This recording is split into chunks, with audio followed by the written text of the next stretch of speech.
Edi Purwanto atau akrab dipanggil Edi Kambing tak berkutik di hadapan tim Opsnal Unit Ranmor Polrestabes Palembang.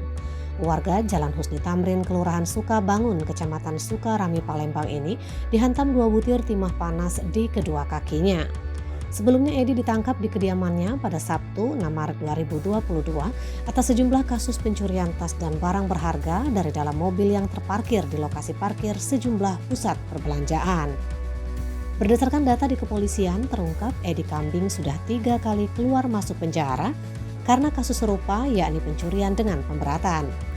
Kapolres Tabes Palembang, Kombes Pol Muhammad Ngajib, melalui Kasat Reskrim Kompol Tri Wahyudi mengatakan, Edi sudah 10 kali beraksi di sejumlah area parkiran, diantaranya area parkir PT Semol, RSUP Muhammad Husin, Taman Kelengkeng, Indo Grosir, parkiran depan Giant Canton, hingga parkiran dalam area Bandara Sultan Mahmud Badarudin II Palembang.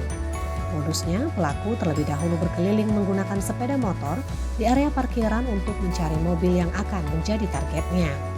Terakhir, pelaku beraksi di parkiran PT Semol pada Jumat 25 Februari lalu.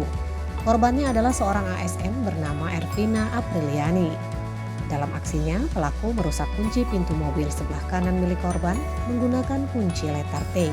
Kemudian mengambil 1 unit laptop merek Asus milik korban.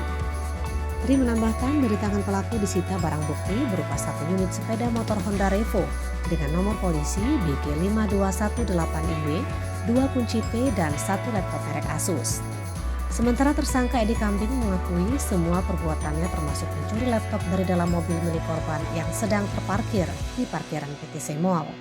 Edi mengaku sudah puluhan kali mencuri barang dari dalam mobil. Nizam Bule melaporkan dari Mapolres Tabes Palembang.